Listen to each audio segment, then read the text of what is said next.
नमस्कार। जी जैन एजुकेशन परिवार में आप सबका एक बार फिर से हार्दिक स्वागत है।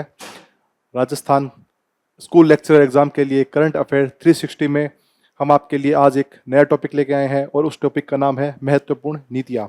2025 और 26 की जो महत्वपूर्ण नीतियाँ हैं उन पे प्रश्न बनते हैं तो हम उनको नहीं छोड़ सकते। तो हम आज एक लेक्चर और 2 लेक्चर में पूरी जितनी भी नीतियां हैं उनको खत्म कर देंगे। जितनी भी नीतियां हैं उनको अच्छे से पढ़ेंगे। जो महत्वपूर्ण नीतियां हैं उनके बारे में विश्लेषण करेंगे, थोड़ा सा उनके डीप पढ़ेंगे, थोड़ा सा डीप जाके पढ़ेंगे और प्रश्न जहां से बनने की संभावना है उसको अच्छी तरह से पढ़ेंगे। तो चलिए शुरू करते हैं। हमारी पहली नीति है राजस्थान युवा नीति। राजस्थान युवा नीति 2026। इस युवा नीति को इसकी घोषणा की गई थी जब हमारा राष्ट्रीय युवा दिवस आता है। कब आता है? 12 जनवरी को। 12 जनवरी को जो आता है हमारा युवा दिवस, राष्ट्रीय युवा दिवस, उस दिन इस युवा नीति और युवा नीति के साथ साथ एक रोजगार नीति, इन दोनों नीतियों की घोषणा की गई थी हमारे मुख्यमंत्री सीएम जो भजनलाल जी शर्मा है उनके द्वारा। तो उद्देश्य क्या है? सबसे पहले हर नीति है उस नीति का उद्देश्य देख लेंगे, उसके थोड़े लक्ष्य देख लेंगे और उसके प्रावधान क्या क्या हैं, ये तीनों चीजें देखेंगे। उद्देश्य है युवाओं का सर्वांगीण विकास करके उन्हें सशक्त नेतृत्वकर्ता और जिम्मेदार नागरिक बनाना। युवाओं का ओवरऑल सर्वांगीण विकास करना है, वो नेतृत्वकर्ता के रूप में उभरे, ठीक है, लीडर के रूप में उभरे और उनके क्या क्या करना है, साथ में जिम्मेदार नागरिक भी बनाना है। इस नीति में जो लक्षित युवा है, जो युवा हमें लक्षित है, जिनके ऊपर केंद्र जो कहना अपने सेंटर में है, केंद्र है, वो कौन सा है? 15 से 29 आयु वर्ग के जो युवा हैं वो हमारे लक्षित युवा है इस नीति के तहत। और इसका विजन क्या है कि युवाओं को केवल लाभार्थी नहीं, विकास के सहभागी भी बनाना है। युवाओं को सिर्फ किसी योजना का लाभार्थी नहीं बनाना, उनको क्या बनाना? विकास के सहभागी, ताकि वो विकास में पार्टिसिपेट करें। हम कुछ ऐसा करें, कुछ ऐसा ताकि हम हमारे साथ साथ भी विकास हो, हम भी विकास में योगदान दें। ये लक्ष्य लिया गया है। 15 से 29 आयु वर्ग है, ये ध्यान रखना। इनको मुख्य रूप से क्या किया गया है? इनको सेंटर किया गया कि भाई इनके ऊपर हमें मुख्य फोकस करना है। फोकस जो आयु है वो है 15 से 29 वर्ष। अब चलते हैं, इसके प्रमुख 8 स्तंभ है। वैसे तो 7 है, 8वां तो संस्थागत ढांचा है। अगर पूछा जाए कि राजस्थान युवा नीति के प्रमुख स्तंभ कितने हैं तो 7 है, ध्यान रखना। 8वां तो एक ढांचा है, वो हम आगे देख लेंगे। इसके प्रमुख 7 स्तंभ कौन कौन से हैं उसको देख लेते हैं एक बार। सबसे पहले शिक्षा और कौशल। शिक्षा और कौशल पहला जो स्तंभ है वो है शिक्षा और कौशल। शिक्षा और कौशल कैसे? कि समावेशी शिक्षा मॉडल हो और पाठ्यक्रम में आधुनिक तकनीकों, एआई हो, मशीन लर्निंग, इन सब का उपयोग किया जाना है। एआई मतलब आर्टिफिशियल इंटेलिजेंस, इसके साथ साथ मशीन लर्निंग, इन सब का उपयोग किया जाए पाठ्यक्रम में। जो हमारा सिलेबस है उस सिलेबस में इन सबको ऐड करो। 15 वर्ष है ना, बच्चा स्कूल में होता है 15 वर्ष के टाइम, तो उनके सिलेबस में क्या करना चाहिए? हमें एआई है, मशीन लर्निंग है, कोडिंग है, ये सबको ऐड करना चाहिए। इसके साथ साथ क्या करना है? हमें समावेशी शिक्षा मॉडल होना चाहिए। मॉडल ऐसा होना चाहिए जिसमें सब कुछ, जिसने क्या एकदम समावेशी हो, कोई चीज हमारे इसमें क्या है, एक्सप्लिसिट नहीं हो, कोई चीज बाहर नहीं रह जाए।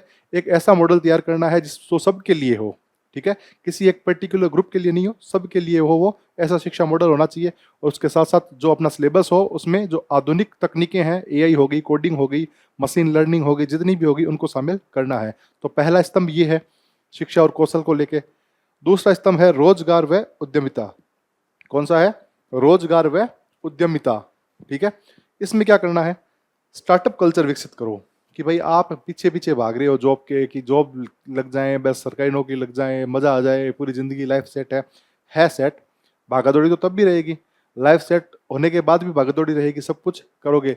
लेकिन यार वो कहते हैं ना कि नौकरी लेने से अच्छा है मालिक बनो, स्टार्टअप कल्चर बनो, नौकरी दो। नौकरी लेने से अच्छा नौकरी दो। तो इस उद्देश्य के साथ आपको क्या करना है? यहाँ पे स्टार्टअप कल्चर विकसित करना है। राजस्थान सरकार ये चाहती है कि बच्चे क्या बने?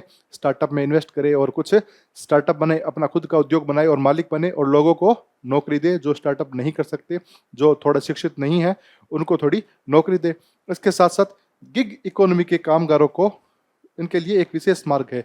गिग इकोनॉमी वो होते हैं जो वर्कर नहीं होते, जो स्विगी, जोमेटो वाले, ब्लिंकिट वाले जो हमें डिलीवरी करते हैं, जो ऐसे जो लोग हैं डिलीवरी वाले, ये गिग इकोनॉमी, इनको कहते हैं गिग वर्कर्स। इनके लिए जो इकोनॉमी है, इस इकोनॉमी के कामगारों को क्या करना है? विशेष मार्ग बनाना है। इनके लिए भी कुछ रूल्स बनाए जाए, इनके लिए भी कुछ बढ़िया चीजें की जाए, ताकि इनको भी कहीं ना कहीं अपने क्या भविष्य को लेके सुरक्षा हो, भविष्य को लेके चिंता न हो। तो ये भी बनाना है। तो क्या, एक तो स्टार्टअप कल्चर विकसित करना है, इसके साथ गिग इकोनॉमी के जो कामगार है उनके लिए विशेष मार्ग है। दो पढ़ लिया अपने, एक तो पढ़ लिया शिक्षा और कौशल, और इसके साथ साथ रोजगार व उद्यमिता। दो स्तंभ हमने देख लिए, बिल्कुल सिंपल तरीके से देखें, कोई ज्यादा इसमें नहीं है, आराम आराम से कर रहे हैं। तीसरा स्तंभ क्या है? स्वास्थ्य और कल्याण। स्वास्थ्य और कल्याण, युवा पढ़ा लिखा है, युवा ने स्टार्टअप कल्चर कर लिया, अब युवा क्या कर रहा है? गांजा फूंक रहा है। तो ये तो गलत बात है। युवा क्या जा रहा है? नशे की ओर जा रहा है। भले ही वो पढ़ा लिखा हो, बहुत अच्छा पढ़ लिया, बहुत अच्छा स्टार्टअप कर लिया, उसके बाद में वो क्या, नशे की आदत में पड़ गया, तो वो सारा जो पीछे वाला किया वो दौड़दानी हो जाएगी उसकी सारी, वो सारा क्या हो जाएगा? नीचे गिर जाएगा। वो कहते हैं ना, अर्श से वापस फर्श पे आ जाएगा। तो नशा मुक्त होना जरूरी है। तो सबसे पहले क्या होगा? स्वास्थ्य और कल्याण, यानी नशा मुक्ति हो, योग और ध्यान और खेलों के माध्यम से स्वस्थ जीवन शैली हो।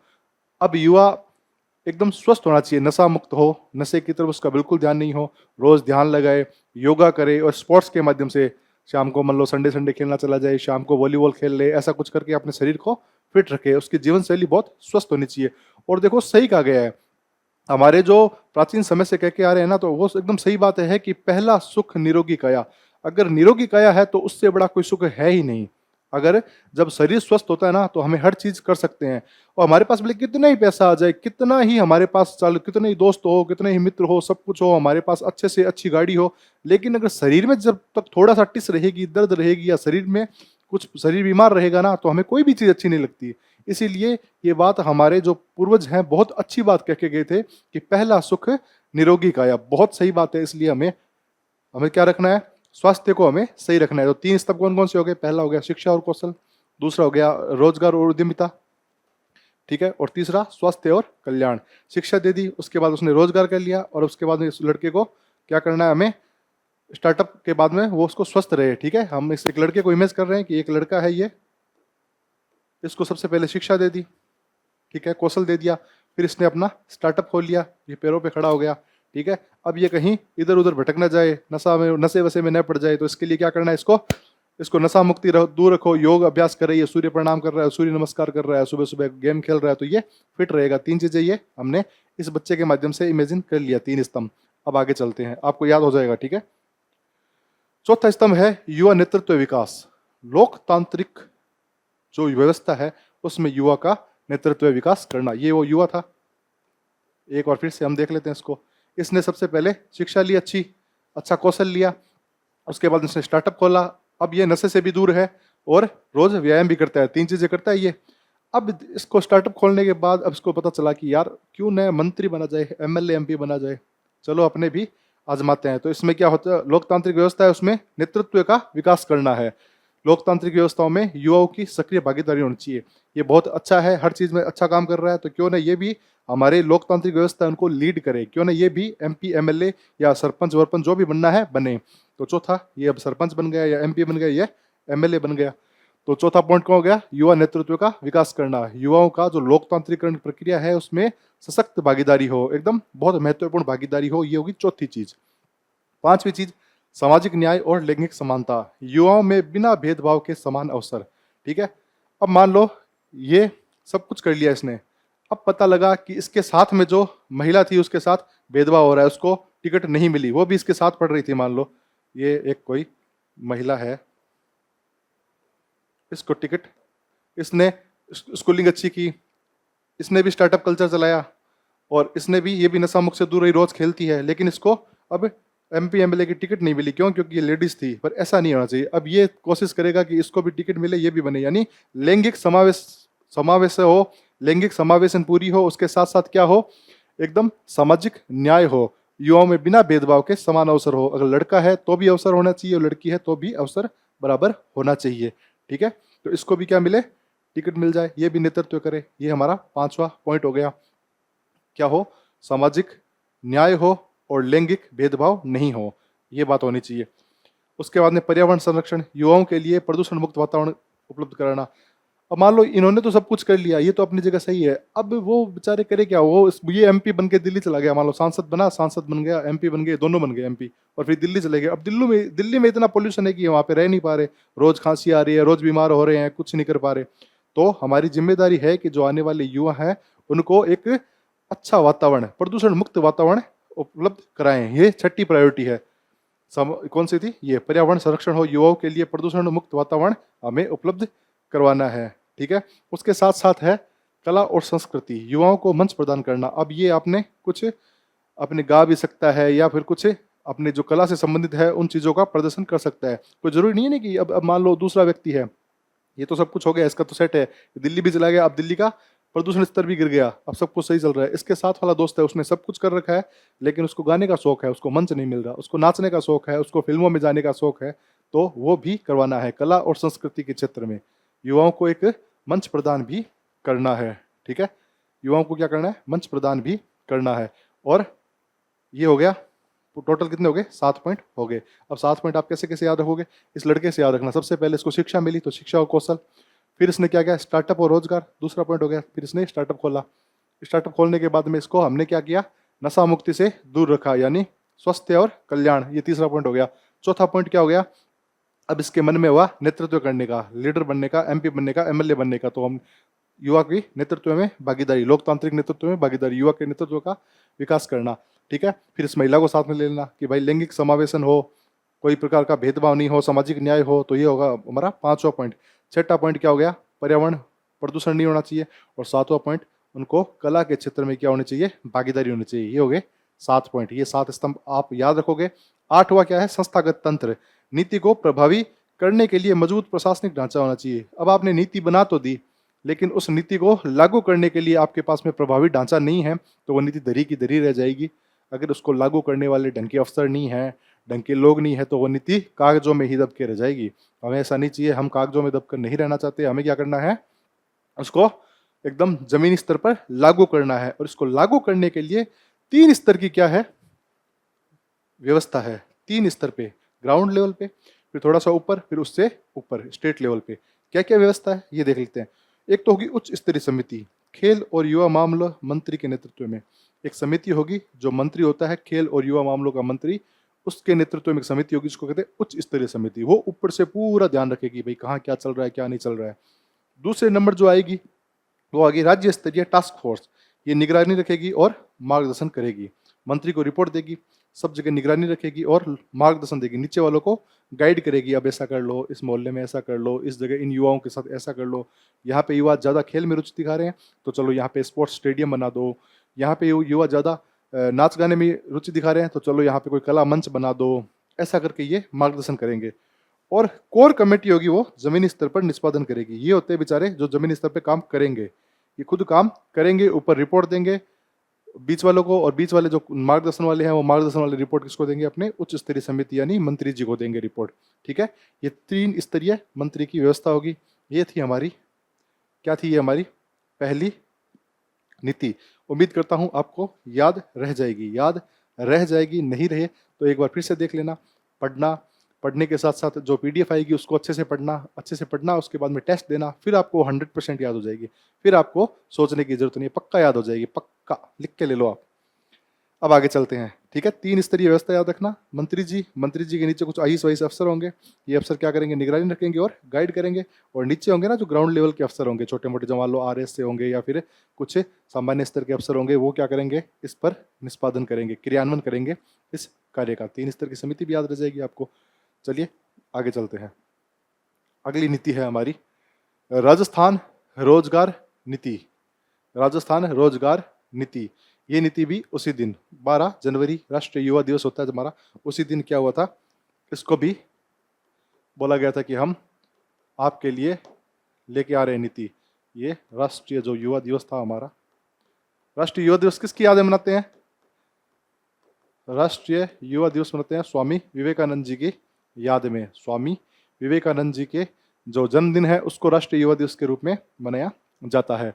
तो राजस्थान रोजगार नीति 2026 क्या है? राजस्थान रोजगार नीति ज़्यादा बड़ी नीति नहीं है, अभी इसके बारे में, इस नीति में बहुत चीज़ें आनी बाकी है, बहुत चीज़ें इसमें ऐड होनी या सब्ट्रैक्ट होनी, या बहुत चीज़ों का इसमें समावेशन होना बाकी है। ठीक है, तो चलिए पढ़ लेते हैं राजस्थान रोजगार नीति। सबसे पहले इसका लक्ष्य याद रखना। इस नीति का जो लक्ष्य है वो सबसे बड़ा है, वो ही पूछा जा सकता है। क्या है?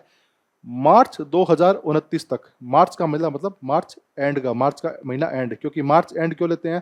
क्योंकि वित्तीय वर्ष होता है ना हमारा, जो वित्तीय वर्ष होता है भारत का, राजस्थान का, वो 1 अप्रैल से स्टार्ट होता है और वो 31 मार्च को खत्म होता है। तो 31 मार्च 2029 तक हमें 15 लाख रोजगार के अवसर सृजित करने हैं। 15 लाख रोजगार हमें देना है, इसीलिए इसका नाम पड़ा है राजस्थान रोजगार नीति। कब तक देना है? 31 मार्च 2029 तक। 31 मार्च 2029 तक देने हैं। हमें क्या देना है? 15 लाख रोजगार देने हैं।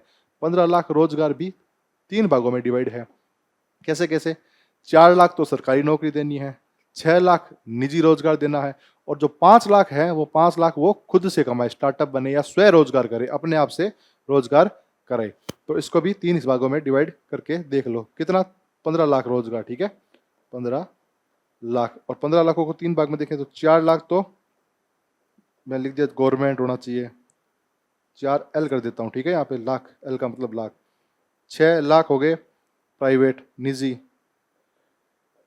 प्राइवेट का मतलब निजी संस्थान कोई भी हो गया, मान लो कोई बहुत बड़ी संस्था होगी निजी, मान लो प्राइवेट, अंबानी के रिलायंस में चला गया, या फिर एप्पल वेप्पल में चले गए, या फिर कोई भी जहाँ पे निजी रूप में आप काम कर सकते हो, कोई भी संस्था होगी, कोचिंग यूनिवर्सिटी होगी, कुछ भी होगी, वहाँ पे वो प्राइवेट हो गया। और बचे 5 लाख, ये 5 लाख खुद मालिक होंगे। ये क्या होंगे? स्वरोजगार, सेल्फ एम्प्लॉयड, खुद कुछ ना कुछ कर रहे होंगे ये, ठीक है, स्व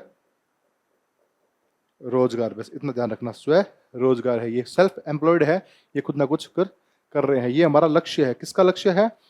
राजस्थान रोजगार नीति 2026 का। सबसे महत्वपूर्ण चीज एक ही है, ये याद रखना, इसका लक्ष्य है 31 मार्च 2029 तक 15 लाख रोजगार देने हैं, और उनको डिवाइड करें तो 4 लाख सरकारी नौकरी हो गई। 4 लाख सरकारी नौकरी होने के बाद में क्या हो गया? 6 लाख प्राइवेट और 5 लाख क्या हो गए? स्व रोजगार वाले हो गए, ठीक है। आगे चलते हैं। प्रदेशों में इसका उद्देश्य क्या है? प्रदेशों में बेरोजगारी कम करना और आधुनिक तकनीक के उपयोग पर केंद्रित है। इसका उद्देश्य है कि प्रदेश में बेरोजगारी कम करनी है। बहुत ज़्यादा बेरोजगार है हमारे प्रदेश में, उस बेरोजगारी को कम करनी है, और जो आधुनिक तकनीकें आ रही हैं उसका उपयोग करो, ठीक है। क्योंकि आजकल डिमांड किसकी बढ़ती जाएगी? अब मान लो आप, भगवान न करे, मान लो आपका सिलेक्शन नहीं हुआ, भगवान न करे आपका सिलेक्शन नहीं हुआ, आप ओवर एज हो गए, तो फिर आप कहाँ पे जाओगे? प्राइवेट जगह काम करने जाओगे। तो जाते आपको सबसे पहले पूछा है, आपको एआई आता है? जेमिनी और गूगल जेमिनी, ये चैट जीपीटी, इसका यूज़ करना जानते हो? आप कहोगे यार सुना तो है पर आता नहीं है, तो आपको वो नहीं लेगा, क्योंकि आज का ज़माना पूरा एआई पे टिका हुआ है। तो आपको क्या होना चाहिए? आधुनिक चीज़ें हैं उन पे आपको केंद्रित होना चाहिए। आपको 6-7 महीने 8 महीने में ये चीज़ें आपको आ जानी चाहिए, तब जाके आपको रोज़गार मिल जाएगा।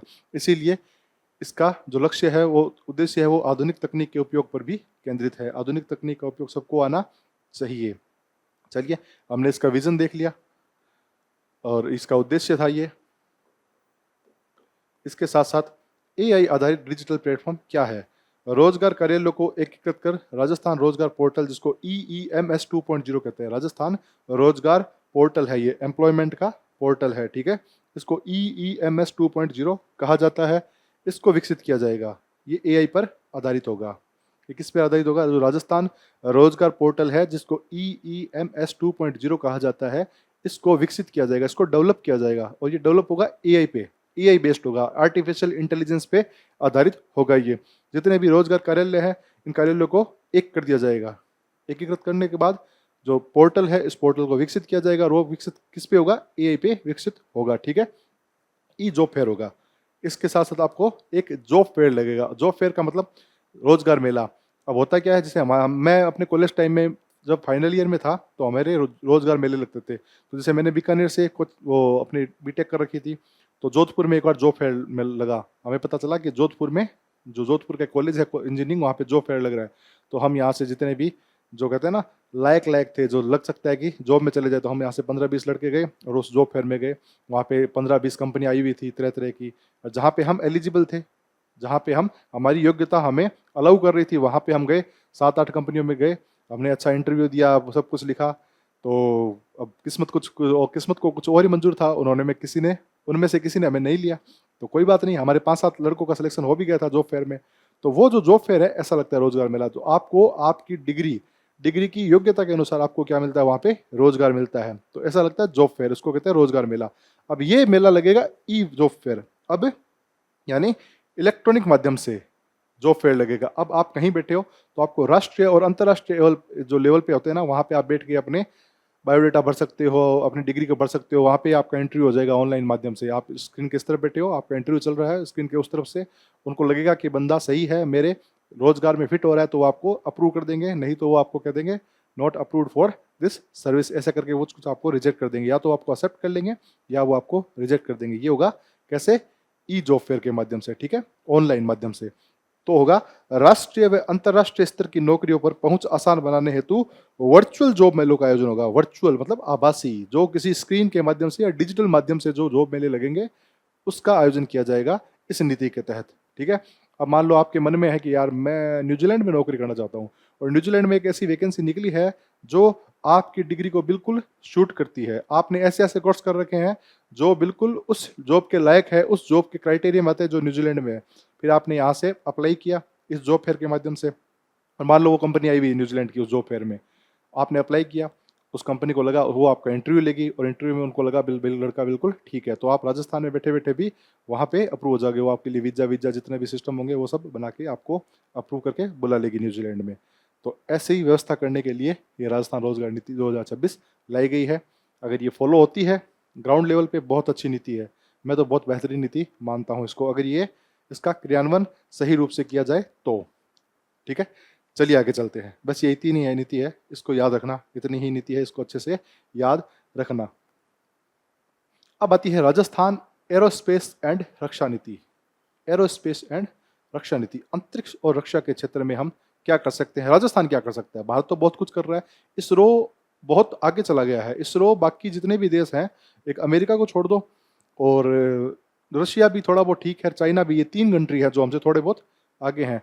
तो बाकी इस एरोस्पेस के मामले में, यानी कि अंतरिक्ष के मामले में इसरो बहुत बेहतर कर रहा है, लेकिन हम चाहते हैं कि राजस्थान भी कुछ बेहतर करे इस क्षेत्र में, राजस्थान भी इस क्षेत्र में क्या बहुत बेहतर करे। थोड़ी सी बड़ी नीति है, आराम से पढ़ेंगे, ठीक है, इसीलिए मैं कह रहा हूँ इस नीतियों को मैं दो पार्ट में लेके आऊंगा, एक इस पार्ट में और एक अगले पार्ट में, ताकि ज़्यादा लंबी ना खींचे, आप भी ज़्यादा बोर ना हो। आज मेरे को लग रहा है कि आप ज़्यादा बोर हो रहे हो, तभी आजकल आप ज़्यादा रिस्पॉन्स नहीं देते, पता नहीं क्यों।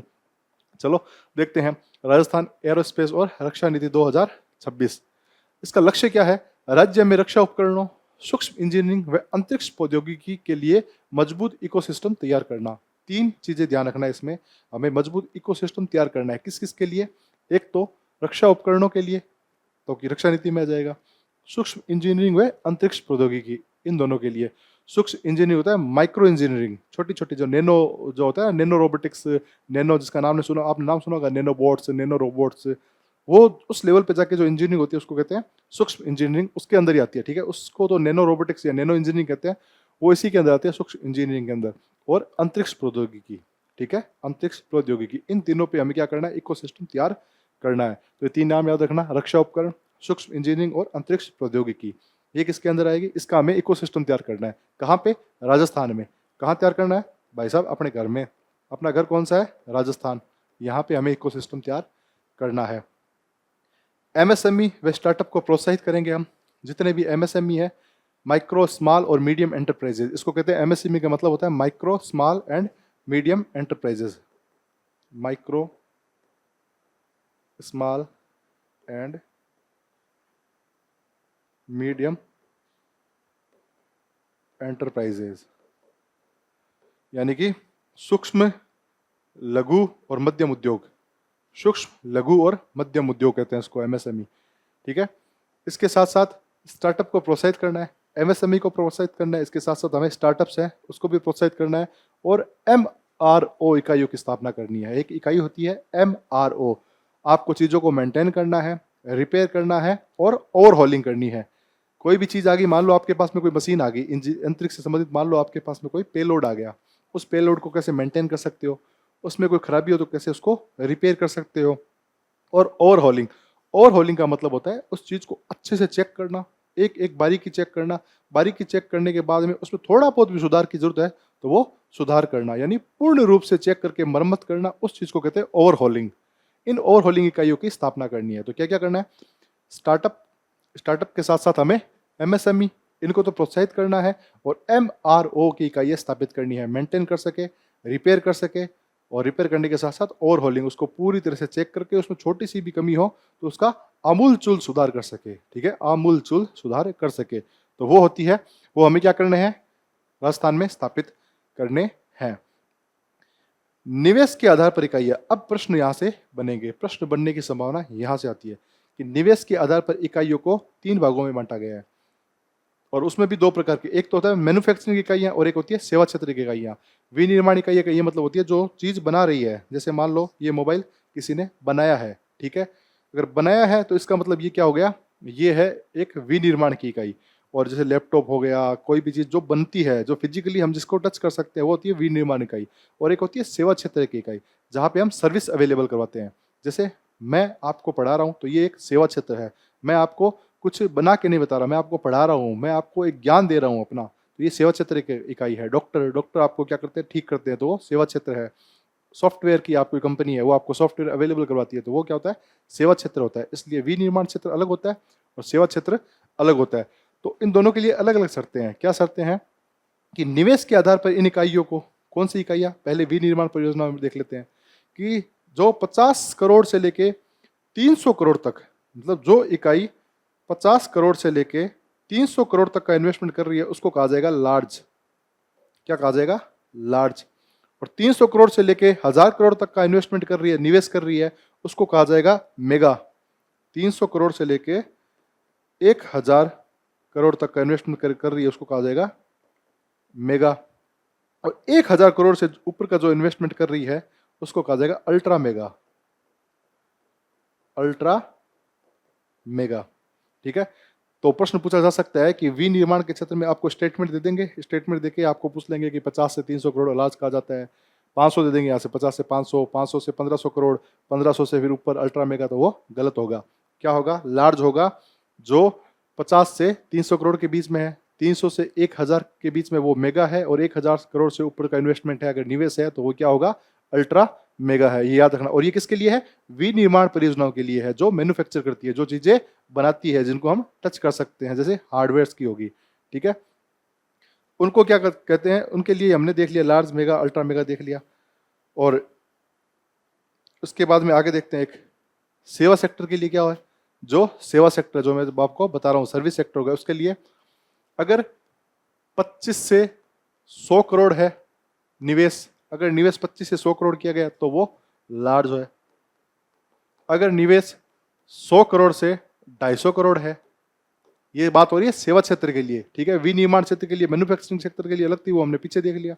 और ये है सेवा क्षेत्र के लिए, 100 करोड़ से 250 करोड़ तक होगा मेगा, और 250 करोड़ से प्लस जो होगा वो होगा अल्ट्रा मेगा। ये निवेश, ये बात किसकी है, इन उद्योगों में जो निवेश कर रहे हैं उसकी बात चल रही है, ठीक है। 25 से 100 करोड़ लार्ज है, 100 से 250 करोड़ मेगा है, और 250 करोड़ से जो ऊपर होगा वो अल्ट्रा मेगा है। और ये बात है सेवा क्षेत्र के लिए। और यही बात अगर मैं किसके लिए, विनिर्माण के लिए लिखूं तो क्या होगा, 50 से 300 करोड़, 300 करोड़ से 1000 करोड़, और 1000 करोड़ से ऊपर क्या हो गया, अल्ट्रा मेगा। 50 से 300 करोड़ लार्ज, और 300 करोड़ से 1000 करोड़ मेगा, और 1000 से ऊपर हो गया वो अल्ट्रा मेगा, ठीक है। ये बात आपको समझ में आ गई होगी। और वित्तीय प्रोत्साहन दिया गया अब इनको, निवेशकों के लिए वित्तीय प्रोत्साहन। ये करने के बाद में इनको क्या दिया जाएगा, कुछ इन्वेस्टमेंट फाइनेंशियल, उनको क्या दिया जाएगा, इंसेंटिव, वित्तीय प्रोत्साहन कि आप करो, हम आपको टैक्स में छूट देंगे, आपको विद्युत शुल्क में छूट देंगे, आपको कुछ पैसे जो आप टैक्स में कट रहे हैं वो आपको वापस लौटा देंगे। जब पैसे कट जाए, और पैसे कटने के बाद जब वापस लौटाए जाते हैं, तो उस चीज़ को कहते हैं पुनर्भरण, इंग्लिश में कहते हैं रिम्बर्समेंट, ठीक है। रिम्बर्समेंट वो आएगा शब्द यहाँ पे, पुनर्भरण या रिम्बर्समेंट, यानी कि जब आपके पैसे कट गए और वापस आपके अकाउंट में आ जाते हैं या सरकार द्वारा आपको दे दिए जाते हैं, तो वो होता है रिम्बर्समेंट या पुनर्भरण। चलिए देखते हैं क्या क्या है इसमें निवेशकों के लिए, जो निवेश कर रहे हैं, यानी इतना पैसा जो लगा रहे हैं, इनके लिए वित्तीय प्रोत्साहन भी है। क्या वित्तीय प्रोत्साहन है, दोनों के लिए, विनिर्माण और सेवा क्षेत्र दोनों के लिए, ठीक है। सेवा क्षेत्र वालों के लिए भी और विनिर्माण क्षेत्र के लिए क्या, निवेश अनुदान होगा, 7 वर्षों तक SGST का 75% पुनर्भरण हो जाएगा। यानी कि आपने इकाई लगा दी, आपने क्या, एक एरोस्पेस की इकाई राजस्थान में लगा दी, अब उस पर कुछ टैक्स करता है SGST, ठीक है। जो स्टेट का जो GST टैक्स होता है उसको कहते हैं SGST टैक्स, ठीक है। गुड्स एंड सर्विस टैक्स, इतना तो पता होगा आपको, GST को कहते हैं गुड्स एंड सर्विस टैक्स। और जो स्टेट में लगता है 3 प्रकार के होते हैं, एक तो CGST केंद्र का लगता है, SGST लगता है, और एक होता है IGST जो इंटीग्रेटेड होता है, ठीक है। वो किसको मिलता है, वो स्टेट को मिलता है, ये सब बात की बात है। तो जो SGST, जो राज्य सरकार आप पे GST लगा रही है, उस जीएसटी का 7 वर्षों तक, जब जिस साल आपने इकाई लगाई है फिर उसके बाद 7 वर्षों तक उसका 75% आपको हर साल पुनर्भरण मिलता रहेगा। टैक्स कटेगा आपका, लेकिन 75% वापस आ जाएगा। फिर कटेगा, मान लो आपके 100 रुपये टैक्स कटा है तो 75 रुपये वापस आपके अकाउंट में आ गए, 25 रुपये ही कटेगा। मान लो आपका SGST बनता था, SGST बनता है एक साल का 100 रुपये, ठीक है, एक साल का मान लो आपके 100 रुपये SGST बनता है आपकी इकाई का, तो इसमें से 100 रुपये कटेंगे, लेकिन उसी साल 75 रुपये आपके वापस आ जाएंगे। तो ओवरऑल आपका कितना रुपये लगा? सिर्फ 25 रुपये लगेंगे। तो 100 रुपये लगते हैं, 75% क्या आ गए? 75 रुपये वापस आ गए। इसका मतलब 75% पुनर्भरण हो गया, रिम्बर्समेंट हो गया। ये देखो पुनर्भरण, ये आपका फायदा होगा। और ये कब तक हुआ? 7 वर्षों तक। 7 वर्षों तक आपके इतने पैसे वापस आते रहेंगे, मात्र 25% लगेगा। उसके बाद में आपकी प्रॉपर जितनी जीएसटी होती है, जितनी दर है, मान लो 18% है, 5% है या 12% है, उतनी लगेगी उस स्केल के हिसाब से। जो होती है जीएसटी की स्केल होती है उसके हिसाब से। पूंजीगत सहायता है आपको विनिर्माण के क्षेत्र के लिए तो 20 से 28% तक, और सेवा क्षेत्र के लिए 14 से 20% तक की सब्सिडी मिलेगी। पूंजीगत सहायता, अब आपने मान लो कोई फैक्ट्री लगा ली एरोस्पेस की, तो आपको क्या मिलेगा? कैपिटल सब्सिडी भी मिलेगी, पूंजीगत सहायता कहते हैं। मान लो आपके 100 रुपये लगे, एक एग्जाम्पल के लिए मान लो आपके 100 रुपये लगे हैं उसको लगाने में, पूरी कंपनी को लगाने में मान लो आपके 100 रुपये लग गए, तो इसमें से सरकार क्या करेगी? आपको, अगर आपने मैन्युफैक्चरिंग लगाई है तो आपको 28 रुपये वापस दे देगी, और अगर आपने सेवा क्षेत्र की लगाई है तो आपको 20 रुपये वापस दे देगी। 14 से 20 और उसमें 20 से 28, ये याद रखने हैं आपको। तो अगर विनिर्माण क्षेत्र के लिए लगाई तो हमें 20 से 28% तक सब्सिडी मिल जाएगी, यानी पैसे हमें वापस मिल जाएंगे। और सेवा क्षेत्र के लिए लगाई है तो हमें 14 से 20% तक की सब्सिडी मिल जाएगी। सब्सिडी को कहते हैं सहायकी, यानी पैसे वापस। जैसे सिलेंडर में मिलता है ना सब्सिडी, उज्ज्वला सिलेंडर में आप एक बार पैसे देते हो, उसके बाद में वापस 500-700 आपके अकाउंट में आ जाते हैं, तो वो होता है सब्सिडी, सरकार के द्वारा दी गई सहायकी। ये बात आपको समझ में आ गई होगी। आगे चलते हैं। टर्नओवर आधारित लाभ, 10 वर्षों तक 1.2 से 2% तक वार्षिक टर्नओवर लिंक्ड इंसेंटिव। टर्नओवर का मतलब होता है कि एक साल में आपकी एक निश्चित टाइम, मान लो आप एक साल, मान लो एक साल में आपकी जितनी भी बिक्री हुई है ना, उसको टर्नओवर कहते हैं। अब वो लाभ नहीं होता, बिक्री में आपका खुद का, आपने कुछ चीज़ें खरीदी भी होगी, वो शामिल नहीं है। आपने अपने वर्कर्स को पैसे दिए हैं, आपने सैलरी दी है उनको, आपने टैक्स भरा है, वो सब शामिल नहीं होता टर्नओवर में। टर्नओवर का मतलब ये है कि एक साल में आपने कितनी बिक्री कर दी। मान लो एक साल में आपने 1000 करोड़ की बिक्री कर दी, तो वो आपका टर्नओवर है। अब उस 1000 करोड़ में मान लो आपके 4000 करोड़ का खर्चा था और 2000 करोड़ की सैलरी थी, तो टोटल आपके लाभ कितना हुआ? 4000 करोड़ का। भाई 1000 करोड़ में से 600 करोड़ चले गए तो कितने हो गए? 600 करोड़ का खर्चा था, 200 करोड़ का क्या था? सैलरी थी, तो 400 करोड़ बचे, वो आपके क्या हो गया? शुद्ध लाभ हो गया, टैक्स वैक्स काट के। लेकिन टर्नओवर होता है जितनी आपकी बिक्री होती है, उस टर्नओवर के हिसाब से आपको 10 वर्षों तक 1.2% से 2% तक लिंक्ड इंसेंटिव मिलेगा। 1.2% से लेकर 2% तक आपको क्या मिलेगा? वापस इंसेंटिव मिलता रहेगा। आपको वापस से 10 वर्षों तक क्या मिलता रहेगा? पैसा मिलता रहेगा उस टर्नओवर के हिसाब से, 1.2 से 2% तक। तो ये चीज़ें है ना, बहुत बारीकी वाली चीज़ें हैं, याद रखना इसको। टर्नओवर के हिसाब से कितना है, ठीक है। 7 वर्षों के लिए सीजीएसटी के हिसाब से कितना है, सब्सिडी कितनी है, तो सीजीएसटी के हिसाब से 7 वर्षों तक 75% हमें रिमबर्समेंट मिल रहा था, पीछे देखा हमने। और सब्सिडी हमें कितनी मिल रही थी? सेवा क्षेत्र के लिए तो 14 से 20% और विनिर्माण क्षेत्र के लिए 20 से 28%। और उसके बाद में 10 वर्षों तक अगर टर्नओवर की बात की जाए तो 1.2 से लेके 2% तक हमें क्या मिल रहा है? Linked incentive. इससे लिंक है, वो वार्षिक टर्नओवर है, उससे लिंक इंसेंटिव आपको मिल जाएगा, ठीक है। चलिए आगे चलते हैं। स्पेशल बूस्टर आपको और प्रोत्साहन है। चलिए आप इकाई लगाइए, आप यहाँ पे उद्योग स्थापित करिए, आपको और चीजें हम देंगे, वो स्पेशल बूस्टर है। अगर आपने रोजगार सृजन किया है तो आपको 10 से 15% का अतिरिक्त लाभ देंगे। अगर आपने मान लो राजस्थान में कोई कुछ भी लगेगा, कोई इकाई लगेगी, तो राजस्थान के लोगों को लेके आएंगे ना, यहीं के लोगों को ही तो रोजगार देंगे, बाहर से तो नहीं लेके आएंगे वो, क्योंकि यहाँ पे भी कर्मचारी अवेलेबल है। तो 10 से 15% को उनको अतिरिक्त लाभ मिलेगा। पहली 3 बड़ी इकाइयों के लिए 25% अतिरिक्त लाभ होगा। इसको कहते हैं सनराइज। जो पहली 3 आएगी ना इकाइयाँ, उनको कहते हैं सनराइज, उनके लिए 25% अतिरिक्त लाभ मिलेगा। तो बहुत सारे लाभ हैं, 4 लाभ हमने अब तक देख लिए। आगे देखते हैं, इतने लाभ हैं। बुनियादी ढांचे और परिचालन में रियायतें। अब जो बुनियादी ढांचा है और जो आपको ऑपरेट करना है उसमें भी आपको कुछ रियायतें हैं। आपका विद्युत शुल्क लगता है, आपका इलेक्ट्रिसिटी जो चार्ज लगता है उसको 7 वर्षों तक 100% छूट है, जो आपका विद्युत शुल्क लगेगा। इलेक्ट्रिसिटी बिल की बात नहीं हो रही यहाँ पे, इलेक्ट्रिसिटी बिल में छूट नहीं है, एक पर्टिकुलर विद्युत शुल्क लगता है हर बिल पे। उस जो शुल्क है उस शुल्क का 100% छूट मिलेगी आपको, ठीक है। इलेक्ट्रिसिटी बिल आता है ना, उसमें एक विद्युत शुल्क हमारे भी लगता है, चार्ज लगता है, तो उस चार्ज की छूट है आपको, ठीक है, पूरे बिल की छूट नहीं है इसमें। और बैंकिंग ट्रांसमिशन जो शुल्क है उनमें राहत होगी, जो मान लो आपने आरटीजीएस किया या कुछ भी किया, जो आपके कुछ पॉइंटों में पैसे कटते हैं, वो पैसे भी आपके नहीं कटेंगे। भूमि और कार्यालय, जमीन भुगतान में लचीलापन, यानी आपको जो एकदम कठोर नियम होते हैं जमीन को रूपांतरण करने में, जमीन को मान लो लैंड, कोई कृषि भूमि है, कृषि भूमि को औद्योगिक भूमि बनाने के लिए हमें बहुत कुछ मेहनत करनी पड़ती है, बहुत काम करने पड़ते हैं, तो उसमें थोड़ा सा लचीलापन है कि भाई हाँ चलो कोई नहीं, कृषि भूमि है, ये काम की नहीं रही, लेकिन हम उसको औद्योगिक भूमि में बता रहे हैं, तो थोड़ा लचीलापन हो जाएगा।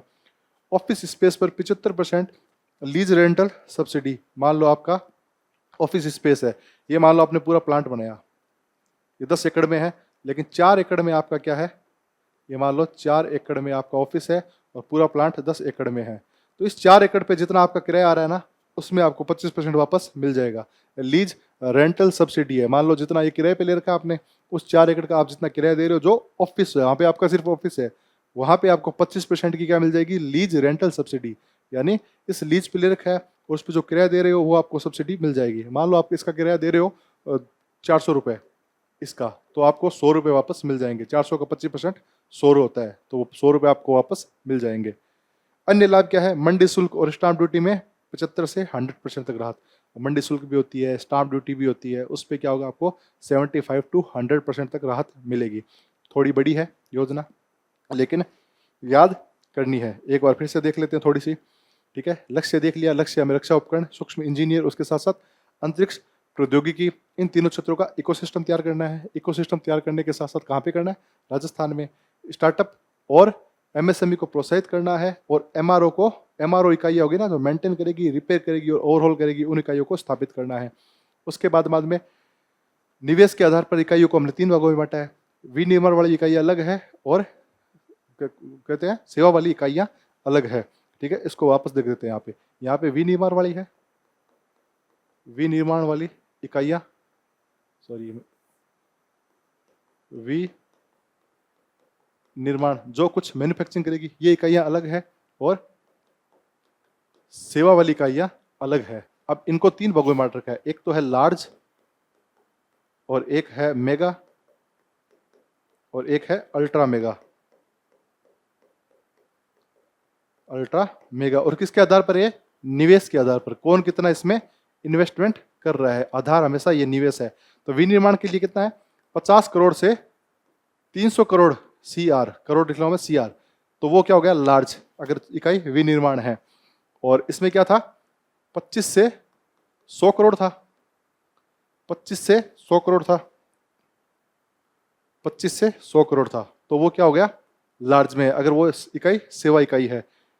और मेगा कब होगा, जब वो 300 से 1000 करोड़ है, 300 से 1000 करोड़ है निवेश, अगर विनिर्माण में है तो वो मेगा होगा। और अगर यहाँ पे 100 करोड़ से 250 करोड़ है सेवा में, तो वो क्या होगा, मेगा होगा। अल्ट्रा मेगा कब होगा, जब ये 100 करोड़ प्लस है, 100 करोड़ से भी ऊपर रुपए लगा रखे हैं, और इसने 250 करोड़ से ऊपर लगा रखे हैं प्लस में, तो वो क्या हो जाएगा, अल्ट्रा मेगा होगा। निर्माण और सेवा में ये फर्क था, ये हमने देख लिया, ठीक है। ये मैंने आपको बताया था यहाँ पे सेवा क्षेत्र के लिए। अब वित्तीय प्रोत्साहन मैंने बता ही दिया, आपको निवेश अनुदान मिलेगा, 7 वर्षों तक आपको SGST होती है जो स्टेट गवर्नमेंट की होती है, उसमें से 75% आपको वापस मिल जाएंगे, ये पहला लाभ था। दूसरा, विनिर्माण करते हो तो आपको पूंजीगत सहायता कितनी मिलेगी, सब्सिडी 20 से 28%, और सेवा क्षेत्र के लिए निर्माण कर रहे हो तो आपको कितनी मिलेगी, 14 से 20%। आगे चलते हैं, टर्नओवर के आधार पर आपको 10 वर्षों तक 1.2 से 2% तक का वापस आपको लिंक्ड इंसेंटिव मिल जाएगा, उससे लिंक्ड इंसेंटिव होगा, वापस आपके पैसे आपको मिल जाएंगे। और रोजगार सृजन कर रहे हो तो 10 से 15%, और पहली 3 इकाइयाँ हैं जो बड़ी बड़ी है, पहले आओ पहले पाओ में 25% आपको एक्स्ट्रा बेनिफिट मिलेगा, एक्स्ट्रा लाभ मिलेगा। बुनियादी ढांचे हैं, ऊर्जा लाभ, 7 वर्षों तक आपका विद्युत शुल्क नहीं लगेगा। विद्युत शुल्क लगने के साथ साथ बैंकिंग ट्रांसमिशन जो आरटीजीएस में, और जो अपने ना एक वो कहते हैं IMPS होता है, कौन सा होता है वो, जो तुरंत पैसे ट्रांसफर करता है, उसमें भी अपने पैसे करते हैं। तो एक तो NFT होता है शायद, NIFT ऐसे कुछ करते हैं, उसमें पैसे नहीं करते, लेकिन जो IMPS पता नहीं कुछ करवाते हैं उसमें पैसे करते हैं, वो आपके पैसे नहीं कटेंगे। भूमि कार्यालय, जमीन भुगतान में लचीलापन होगा। लैंड रेवेन्यू, जैसे एग्रीकल्चर लैंड है उसको भूमि उसको एग्रीकल्चर लैंड को कन्वर्ट कराना है मान लो औद्योगिक लैंड में, तो उसमें जो लचीलापन होगा थोड़ा आसानी से हो जाएगा। ऑफिस स्पेस है वो मैंने आपको बता ही दिया, आपकी कुल भूमि 10 एकड़ थी, उसमें 4 एकड़ में आपका ऑफिस है, इस ऑफिस पे जो किराया लग रहा है उसका 25% आपको वापस मिल जाएगा। और अन्य लाभ क्या, मंडी शुल्क और स्टाम्प ड्यूटी में 75 से 100% तक राहत मिल जाएगी, ये हमने देख ली। और इसका क्या नाम था, एरोस्पेस और रक्षा नीति, राजस्थान एरोस्पेस और रक्षा नीति। चलिए आगे चलते हैं। राजस्थान सेमीकंडक्टर पॉलिसी बहुत इंपॉर्टेंट है। राजस्थान, वैसे सारी नीतियां इंपॉर्टेंट है, राजस्थान सेमीकंडक्टर पॉलिसी इसको भी देख लेते हैं, ये भी बहुत महत्वपूर्ण है। उद्देश्य क्या है, राजस्थान को चिप डिजाइन, विनिर्माण और पैकेजिंग का प्रमुख केंद्र बनाना है। राजस्थान को एक तो चिप डिजाइन करना है और उसका निर्माण भी करना है सेमीकंडक्टर का, और उसके साथ साथ उसकी पैकेजिंग भी करनी है। बहुत छोटी चीज होती है, सेमीकंडक्टर हर इलेक्ट्रॉनिक उपकरण के लिए आवश्यक होता है। आज के टाइम में सेमीकंडक्टर होता है अर्धचालक, ये कोई भी इलेक्ट्रॉनिक उपकरण हो, छोटा मान लो फोन हो, टीवी हो, एसी हो, रिमोट हो, कुछ भी हो छोटे छोटा, सेमीकंडक्टर मस्ट है। सेमीकंडक्टर उसका फ्यूल है मान लो, उसके बिना वो काम ही नहीं करेगा कोई भी इलेक्ट्रॉनिक उपकरण। ये बोर्ड भी है, इसमें भी सेमीकंडक्टर्स लगे हुए हैं। ये घड़ी है, शायद घड़ी में तो नहीं लगते, शायद फिर पता नहीं, घड़ी में नहीं लगते, घड़ी एक यांत्रिक होती है उसमें सेमीकंडक्टर यूज नहीं होता, लेकिन डिजिटल वॉच होती है उसमें सेमीकंडक्टर लगते हैं। जो एप्पल वाली डिजिटल वॉच आती है उसमें जरूर सेमीकंडक्टर लगते हैं, एनालॉग वॉच में नहीं लगते। मोबाइल में लगता है, जो भी इलेक्ट्रॉनिक्स आइटम है या इलेक्ट्रिकल आइटम है उन सब में सेमीकंडक्टर लगते हैं।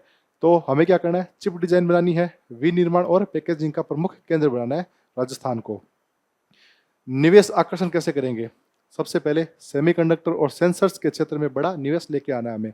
सेमीकंडक्टर के क्षेत्र में और सेंसर्स के क्षेत्र में बाहर से, राजस्थान के बाहर से, मान लो भारत में बड़े बड़े उद्योगपतियों से, और भारत के बाहर के जो विदेश के बड़े बड़े उद्योगपति हैं उनको हमें यहाँ पे आकर्षित करना है। हम बता रहे हैं देखो हम इतना इतना लाभ देंगे, आप अपनी फैक्ट्री लगाओ, आपको खूब लाभ देंगे, आपको टैक्स बेनिफिट देंगे, आपको छूट देंगे, आपको विद्युत शुल्क देंगे, आपका भू रूपांतरण शुल्क छूट देंगे। ऐसे हमें उनको क्या करना है, आकर्षित लाभ देने हैं, तब जाके वो निवेश हमारे यहाँ पे आएंगे।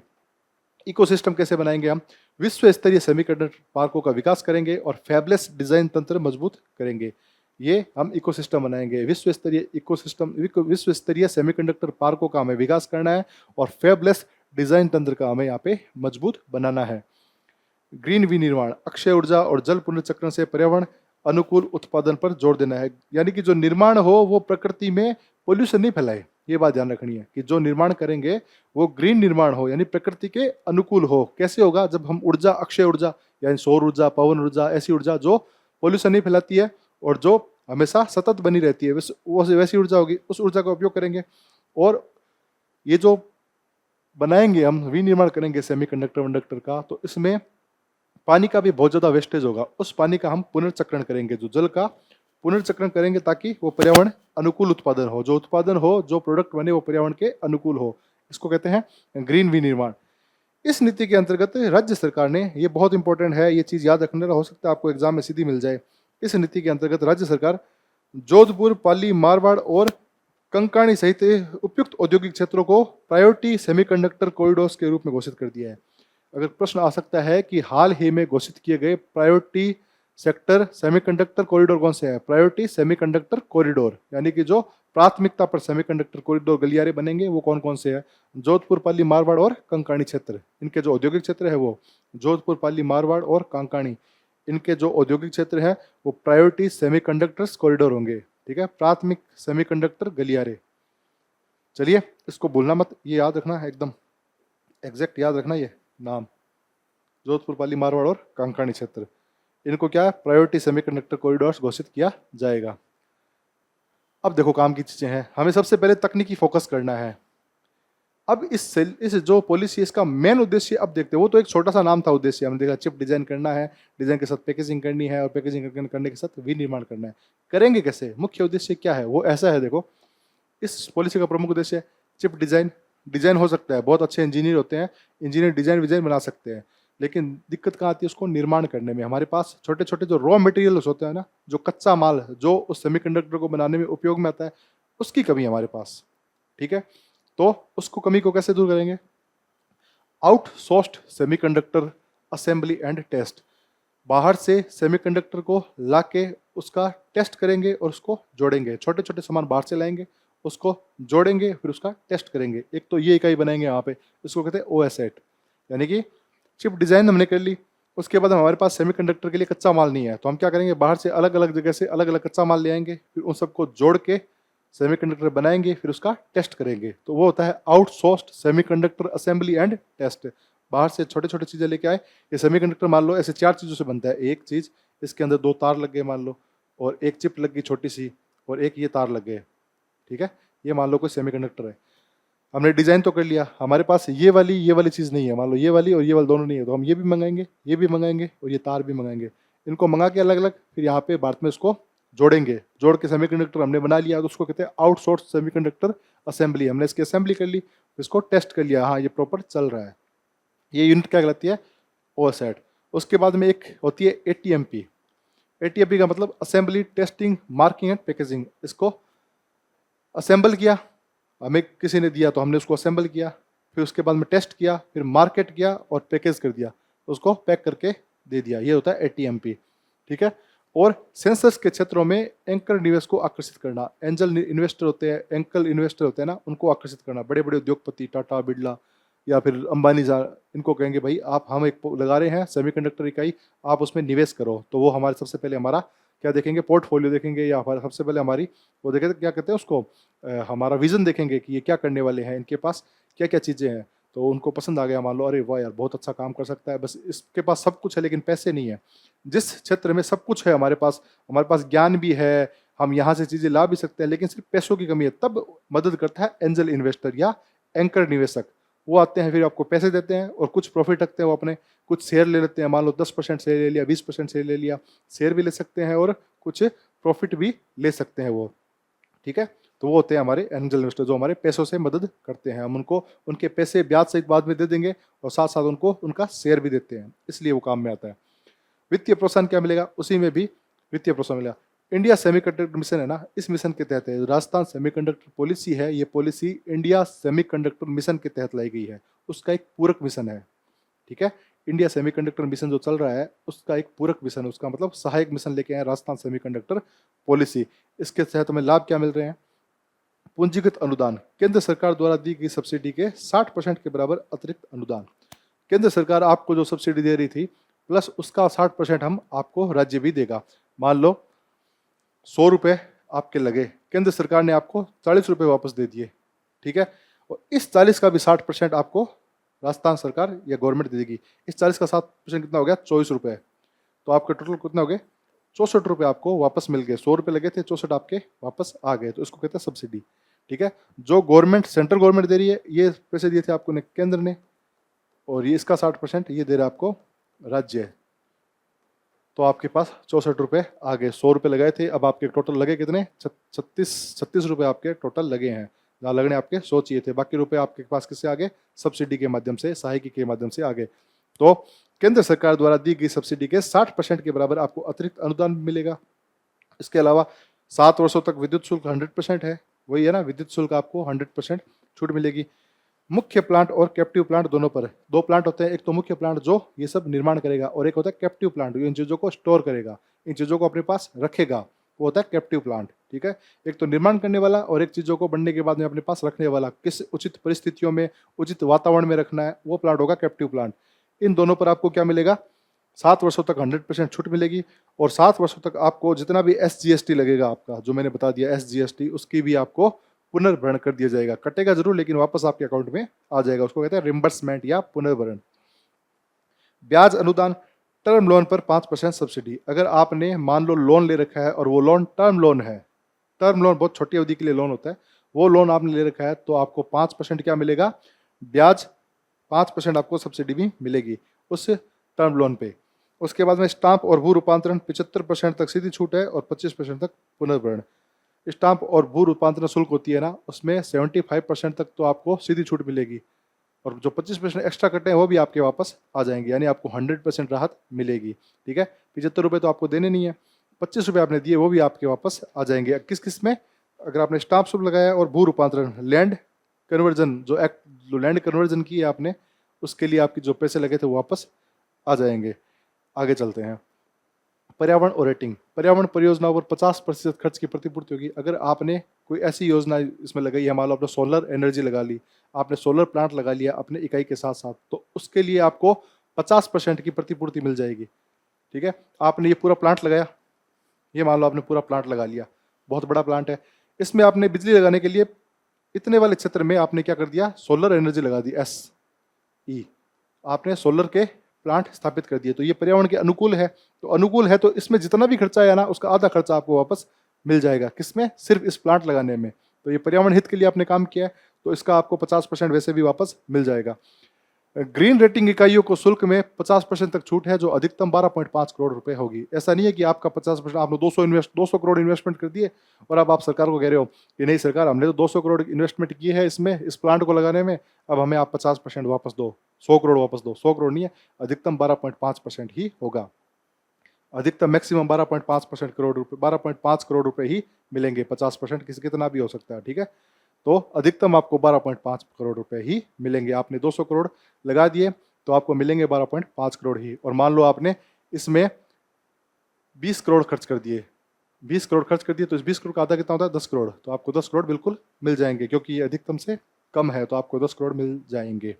ठीक है, प्रदेश में निवेशकों को सेमीकंडक्टर यूनिट की स्थापना के लिए राज निवेश पोर्टल के माध्यम से आवेदन होगा।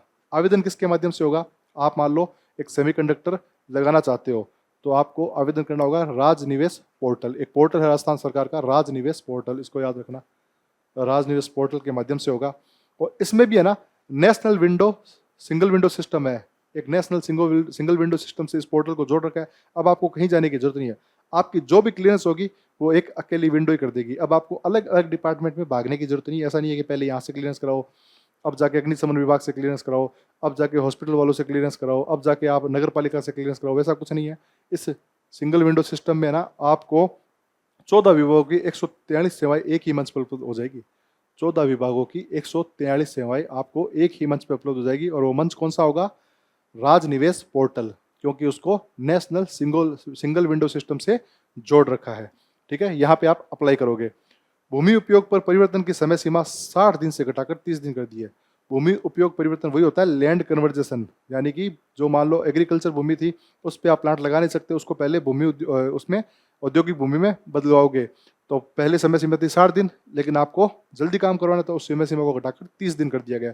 अब 30 दिन में भूमि अपने आप कन्वर्ट हो जाएगी। अगर आपने अप्लाई कर रखा है और वहाँ पे अगर मान लो सूटेबल बिल्कुल हुआ, आपके अप्लाई करने पे लगा कि हाँ भाई ये भूमि कन्वर्ट की जा सकती है, तो 30 दिन के अंदर ही वो भूमि लैंड कन्वर्जन हो जाएगा उसका। राजस्थान सेमीकंडक्टर पॉलिसी के क्रियान्वयन के लिए 2 समितियां बनाई जाएगी। ठीक है, इस पॉलिसी के क्रियान्वयन के लिए जो सबसे इंपॉर्टेंट चीज होती है कि पॉलिसी किताबों में या वहाँ पे ना पन्नों में दब के न रह जाए, इसके लिए क्या करेंगे? 2 समितियां बनाई है क्रियान्वयन के लिए। कौन कौन सी है? एक तो है स्टेट लेवल की सैंक्शनिंग कमेटी और एक स्टेट एम्पावर्ड कमेटी। एक तो सैंक्शन करेगी और एक बाकी का दूसरा काम देखेगी, उसको कहते हैं स्टेट एम्पावर्ड कमेटी। दोनों राज्य स्तर की है, स्टेट सैंक्शनिंग कमेटी और स्टेट एम्पावर्ड कमेटी। और नोडल विभाग कौन सा है इसका? उद्योग एवं वाणिज्य विभाग। राजस्थान सरकार का जो उद्योग और वाणिज्य विभाग है वो इसका नोडल विभाग है। नोडल विभाग का मतलब होता है कि हर काम वही देखेगा। मतलब इस डिपार्टमेंट का काम यहाँ भी आया, इस डिपार्टमेंट का काम इस डिपार्टमेंट के, मान लो 5-7 और डिपार्टमेंट है अलग अलग, सब काम देखेगा यही इससे अप्रूव कराएगा, यही इससे अप्रूव करा देगा, यही आपका काम इससे अप्रूव करा। नोड का मतलब होता है गांठ, जहाँ पे गांठ आके मिलती है उसको कहते हैं नोड, इसलिए उसको कहते हैं नोडल विभाग। नोडल विभाग का मतलब ओवरऑल खत्म करता यही है, बाकी काम इसका भी ये देख लेगा, इसका भी ये अपने आप कर लेगा, इसका भी ये अपने आप कर लेगा। तो ये होता है नोडल विभाग। वो कौन है? उद्योग और वाणिज्य विभाग है। ठीक है, ये हमने देख लिया। अब एक ये नीति देख ली, इसके बाद आगे चलते हैं। एक नीति और है, उसके बाद हम विराम दे लेंगे अपने लेक्चर को। तो हमने ये नीति देख ली, ये आपको एक बार फिर से देखना। अगर आपको याद नहीं आए, अगर आपको समझ नहीं आए, तो थोड़ा सा बैकवर्ड करके वीडियो को थोड़ा सा वापस लेके एक बार वापस देखना, क्योंकि समझाऊंगा वैसे ही चीज़ें, मैं आपको वैसे ही याद करवाऊंगा, तो आपको वापस याद आ जाएगी। ठीक है, क्योंकि ये कुछ है, इसमें क्या चीज़ें मिक्स है, जैसे बार बार पुनर्भरण करना, 7% करना, ये एक नीति में भी है और दूसरी नीति में भी है। अगर मैं बार बार बोलूँगा तो आपकी चीज़ें थोड़ी मिक्स हो जाएगी, तो अब आप इसको खुद से करना। अब हम चलते हैं अगली नीति पर। उस नीति का नाम है राजस्थान फिल्म पर्यटन प्रोत्साहन नीति। राजस्थान फिल्म पर्यटन प्रोत्साहन नीति 2025। यह 25 लेकिन ये लागू अभी हुई है। राजस्थान फिल्म पर्यटन 2000 फिल्मों को राजस्थान में बनाने के लिए प्रोत्साहन देना चाहिए कि भाई फिल्में राजस्थान में बने। राजस्थान में बहुत सुंदर सुंदर किले हैं, बहुत सुंदर सुंदर वादियाँ हैं, कुंभलगढ़, उदयपुर, बांसवाड़ा साइड में बहुत सुंदर सुंदर वादियाँ, पहाड़ है, बहुत सुंदर सुंदर दुर्ग हैं, बहुत मूवी बनती भी है हमारे आमेर दुर्ग में, बीकानेर के दुर्ग में और मेहरानगढ़ में, बहुत सी मूवी, जैसलमेर में बहुत सी मूवीज़ बन रखी है। तो हम चाहते हैं कि और लोग आएंगे तो क्या होगा, हमारे पास पैसा आएगा, हमको क्या देंगे, वो टैक्स देंगे, हमारे पास वो फीस देंगे, तो हमें हमारे पास पैसा आएगा, तो हम क्या करेंगे, हमारा पर्यटन उद्योग है वो थोड़ा विकसित होगा। इसके लिए ये नीति बनाई गई है। कब जारी हुई थी? 24 दिसंबर 2025 को मंडावा झुंझुनू में, ठीक है, ये जारी हुई थी उस दिन, ठीक है।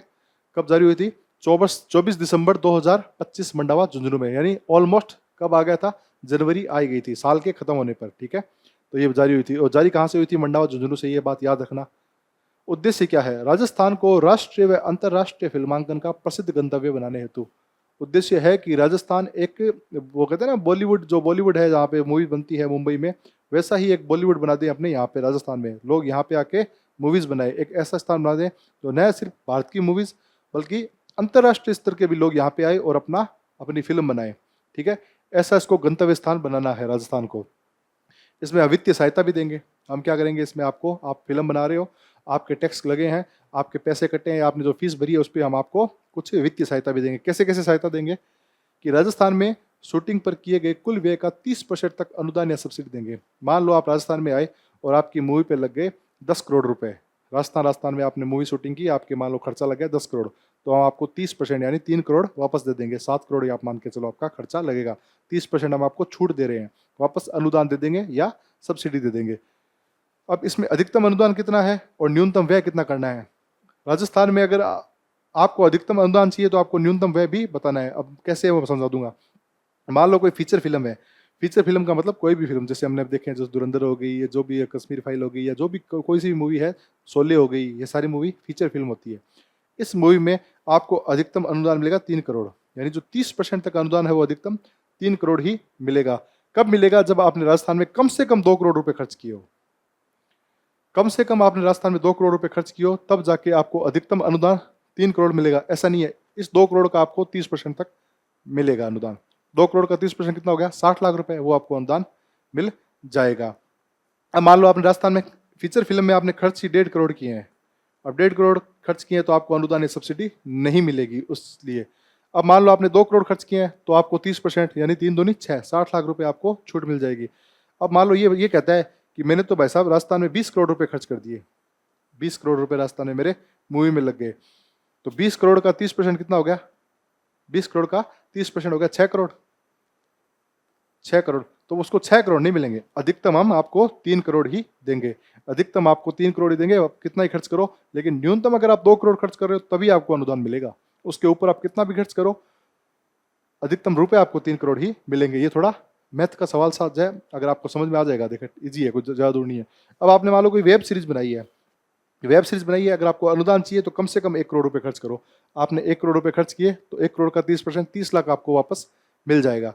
अब मान लो आपने 10 करोड़ रुपए खर्च कर दिए, तो 10 करोड़ का 30% कितना होता है? 3 करोड़। तो आपको 3 करोड़ नहीं मिलेगा, आपको अधिकतम मिलेंगे 2 करोड़ ही। मैक्सिमम लिमिट भी हमने डिसाइड कर रखी है, मिलेंगे आपको 2 करोड़ ही, ठीक है। आप तो आके कह दो कि मैंने वेब सीरीज बनाई है और मैंने 100 करोड़ खर्च कर दिया राजस्थान में, तो आप मेरे को 30% अनुदान दो, यानी मेरे को 30 करोड़ वापस दो। नहीं, 30 करोड़ नहीं मिलेगा, आपको मात्र 2 करोड़ रुपए ही वापस मिलेगा। अधिकतम अनुदान आपको 2 करोड़ ही मिलेगा।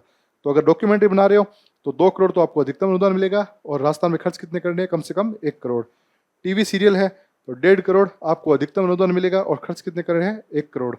राजस्थानी भाषा फिल्म है, कोई बना रहा है तो अधिकतम अनुदान कितना भी मिल सकता है। अगर आपने राजस्थानी भाषा के ऊपर बनाई है तो आपको अधिकतम अनुदान की लिमिट नहीं है, लेकिन न्यूनतम आपको 1 करोड़ खर्च करने ही है। मान लो इसने खर्च किए हैं 10 करोड़ रुपए राजस्थान में आके, कि भाई साहब मैंने राजस्थानी भाषा की फिल्म बनाई है, 10 करोड़ रुपए मैंने खर्च कर दिए, तो आपको 30% मिलेगा, भले वो 3 करोड़ हो, 3 करोड़ मिलेंगे। इसने मान लो 100 करोड़ रुपए लगा दिए, एक ऐसी बहुत बेहतरीन मूवी महाराणा प्रताप के ऊपर राजस्थानी में बना दी उसने, और मूवी इतनी शानदार है, बड़े बड़े एक्टर ले आया, बहुत बेहतरीन एक्टर ले आए, महंगे महंगे हॉलीवुड से एक्टर ले आए, और उसका खर्चा आ गया 100 करोड़, तो उसको 30% अनुदान मिल जाएगा। 30% कितना? 30 करोड़ है, बिल्कुल मिल जाएगा। क्यों? क्योंकि हम राजस्थान का प्रमोट कर रहे हैं, इसलिए इसने लिमिट नहीं दे रखी। हाँ, चलो चलते हैं आगे, समझ में आ गया होगा आपको। शूटिंग फीस और पुरस्कारों पर आपको इंसेंटिव मिलेगा। राज्य व केंद्र सरकार के अधीन शूटिंग स्थलों पर अनुमति शुल्क होती है, जो मैक्सिमम 5 दिन की होती है। वहाँ पे आपको 100% की प्रतिपूर्ति। मान लो आप चित्तौड़गढ़ दुर्ग में गए, वहाँ पे फीस लगती है, उस फीस वो आपने 10 दिन तक शूटिंग की, तो पहले 5 दिन की जो शूटिंग है उसके लिए आपको जितनी फीस लगी वापस मिल जाएगी, और जो बाद वाले 5 दिन है उसकी फीस लगेगी। यानी मैक्सिमम 5 दिन तक आपको 100% आपकी फीस मिल जाएगी। आप कुंभलगढ़ गए, कुंभलगढ़ में आपने शूटिंग की और आपने 5 दिन ही की, तो वो 5 दिन की फीस आपको पूरी पूरी मिल जाएगी। ठीक है, 5 दिन से ऊपर जितने भी दिन होंगे वो आपको देनी पड़ेगी। उसके बाद अंतर्राष्ट्रीय पुरस्कार प्राप्त फीचर फिल्म को 1 करोड़ तक का प्रोत्साहन मिलेगा। आपने कोई मूवी बनाई है राजस्थान में और आपने उसको अंतर्राष्ट्रीय स्तर पर उसको कोई प्रोत्साहन मिल गया, मान लो उसको ऑस्कर अवार्ड मिल गया कोई, तो आपको उस मूवी के लिए आपको चेक भेज देंगे हम 1 करोड़ रुपए का। 1 करोड़ रुपए आपको एक्स्ट्रा उस मूवी का हम प्रोत्साहन देंगे। राष्ट्रीय पुरस्कार प्राप्त फिल्म को 50 लाख तक का प्रोत्साहन देंगे। मान लिए कोई राष्ट्रीय पुरस्कार, जिसको नेशनल अवार्ड मिल गया मान लो कोई मूवी को, जैसे मान लो किसी ने महाराणा प्रताप मूवी बना दी या फिर किसी भी मूवी बना दी, उसको राष्ट्रीय पुरस्कार मिल गया, तो उसको 50 लाख रुपए और दे देंगे। ले भाई 50 लाख रुपए और ले जा, तूने हमारे राजस्थान का नाम रोशन किया है। इसलिए थिएटर रिलीज की शर्तें भी है कि ऐसा नहीं है कि आप अगर मूवी बना रहे हो तो उनको थिएटर में भी रिलीज करोगे, वो भी उसकी भी शर्तें हैं। कैसे कि अगर हिंदी फिल्म है तो उसके लिए कम से कम 200 स्क्रीन होनी चाहिए, राजस्थानी फिल्म है तो न्यूनतम 25 स्क्रीन होनी चाहिए, और अन्य भाषा फिल्म है तो न्यूनतम 100 स्क्रीन उसके लिए होनी चाहिए। इसको रटना है आपको। सब्सिडी और अन्य लाभ प्राप्त करने हेतु वो सब आपको कब प्राप्त होंगे, जब आप कम से कम ये काम करोगे। ये आपको मस्ट है करना, MUST, आपको मस्ट ये काम करना ही पड़ेगा, तब जाके आपको ऊपर वाले लाभ प्राप्त होंगे। कब, अगर आपने कोई हिंदी फिल्म राजस्थान में बनाई है, तो आपको न्यूनतम उसके लिए 200 स्क्रीन देनी ही पड़ेगी पूरे भारत में। ठीक है, ऐसा नहीं आपने राजस्थान में आके फिल्म बनाई और फिल्म 4 स्क्रीनों पे लगा दी और कहीं चली नहीं, किसी ने देखा ही नहीं, तो फिर हम आपको सब्सिडी दे देंगे। 4 स्क्रीन पे लोगों को हम नहीं दिखा रहे राजस्थान की संस्कृति, कि राजस्थान की संस्कृति देख लो, नहीं चलेगा। नहीं, राजस्थानी फिल्म है तो न्यूनतम 25 स्क्रीन पे तो होनी चाहिए, वो भारत हो, राजस्थान में हो या ओवरऑल इंडिया में कहीं भी हो, 25 स्क्रीन पे आप कम से कम आपको रिलीज करनी पड़ेगी, तब जाके आपको ये ऊपर वाले लाभ देंगे। और कोई भी अन्य भाषा की फिल्म है और राजस्थान में शूटिंग हुई है तो कम से कम आपको 100 स्क्रीन पे उसको लगाना ही पड़ेगा, तब जाके आपको हम ऊपर वाले जितने भी लाभ है वो सब देंगे। ठीक है, और छात्रवृत्ति, मान लो कुछ छात्र हैं जो फिल्म के क्षेत्र में जाना चाहते हैं, तो राजस्थान निवासी छात्रों को प्रतिष्ठित फिल्म संस्थानों में, जैसे FTIA पुणे है, SRFTA कोलकाता है और नेशनल स्कूल ड्रामा नई दिल्ली है, इनमें मान लो कोई प्रशिक्षण करने के लिए जा रहा है, कोई राजस्थान के छात्र है, प्रतिवर्ष 10 छात्र मान लो जाते हैं, तो उन सबको छात्रवृत्ति मिलेगी। उन सबको क्या मिलेगी, वित्तीय सहायता मिलेगी। कितने छात्र, प्रतिवर्ष 10 छात्र जाएंगे, उनका नाम सेलेक्ट होगा, और कैसे सेलेक्ट होता है ये तो आप जानते ही हो, किसी के जानकार होगा तो उसके नाम जरूर चला जाएगा। ट्यूशन फीस है, अधिकतम 50,000 रुपए की 100% सहायता मिलेगी। ट्यूशन फीस कैसे, फिल्मों में भी लोग ट्यूशन करते हैं एक्टिंग सीखने के लिए, अगर आप मान लो किसी संस्थान में, तो आपको अलग से ट्यूशन भी ज्वाइन करनी पड़ती है एक्टिंग सीखने के लिए। जैसे मान लो ये एक मूवी एनिमल मूवी थी, उसमें बॉबी देओल के साथ में एक कैरेक्टर होता है, बॉबी देओल के साथ में एक कैरेक्टर होता है जो बॉबी देओल का बहुत ध्यान रखता है, वो जो बंदा है वो ट्यूशन सिखाता है। एक्चुअली वास्तव में वो जो उसका नाम मेरे को याद नहीं आ रहा, लेकिन वो एक्टिंग की क्लासेस सिखाता है, वो बताता है लोगों को कैसे क्लास करते। वो एक अपना प्राइवेट संस्थान चलाता है जो एक्टिंग की ट्यूशन देता है। जैसे नसीरुद्दीन शाह का भी शायद कोई एक है एक्टिंग क्लासेस का है, अनुपम खेर का भी कोई एक्टिंग क्लासेस का कुछ ऐसा है, खुद का पर्सनल ट्यूशन है या कोचिंग है। तो वहाँ पे आपको क्या मिलेगी, 50,000 रुपये तक की फीस की 100% सहायता मिलेगी। ठीक है, अगर मान लो 50,000 रुपये फीस है तो 100% सहायता, 1 लाख रुपये फीस है तो आपको 50%, तो 50,000 तो आपको यहाँ से मिल ही जाएंगे। और स्टिपेंड 5,000 रुपये प्रति माह का भत्ता। आप रह रहे हो, मान लो आप दिल्ली चले गए, दिल्ली में आप रह रहे हो 20,000 रुपये में आप किराए पे रह रहे हो, तो आपको 5,000 रुपये तो यहाँ से मिल ही जाएगा। और आप 5,000 में रह रहे हो तो 100% आपको पूरा का पूरा 5,000 आपको क्या मिल जाएगा, भत्ता मिल जाएगा। ठीक है, तो ये थी हमारी फिल्म पर्यटन प्रोत्साहन नीति। उम्मीद है आपको याद रही होगी। बाकी की जो नीतियाँ हैं अगले लेक्चर में करेंगे। बस इसको पढ़ते रहो, पढ़ने के साथ साथ टेस्ट दो, ऐप पे जाके टेस्ट दो, वो मस्ट है, वो ज़रूरी है, वो सबसे ज़्यादा ज़रूरी है। व्यक्ति को अपना विश्लेषण करते रहना चाहिए। अगर आप विश्लेषण नहीं करोगे तो आप मान के चलो आप अपने साथ धोखा कर रहे हो। क्या कर रहे हो, धोखा कर रहे हो, और ये धोखा हमें नहीं करना। तो टेस्ट देते रहो। टेस्ट देने के साथ साथ जो आपको PDF मिलेगी, टेलीग्राम पे मिलती है, नहीं तो GJN ऐप पे तो हमारे मिलती है, उसको भी साथ ही साथ करते रहो। और जहाँ तक आपके कुछ प्रश्नों के सवाल हैं कि PYQs करवा दो, तो उसके लिए भी क्लासेस तैयार हो रही है। हमारे जो सर हैं जो PYQs आपको अच्छे से करवा देंगे, उसके लिए आप टेंशन फ्री रहो। वो पॉलिटी स्पेसिफिक PYQ होंगे, उनको ज़्यादा नॉलेज है उस सब्जेक्ट की, उनको डेप्थ नॉलेज है, वो आपको बेशक करवाएंगे। और बाकी आप पढ़ ही रहे हो, काम कर ही रहे हो, मेहनत कर ही रहे हो, मेहनत करते रहो, मेहनत में कोताही नहीं बरतनी। अब स्मार्ट वर्क और हार्ड वर्क दोनों साथ में करने हैं। तो ठीक है, चलो मिलते हैं अगले लेक्चर में। तब तक के लिए जय हिंद, जय भारत, धन्यवाद।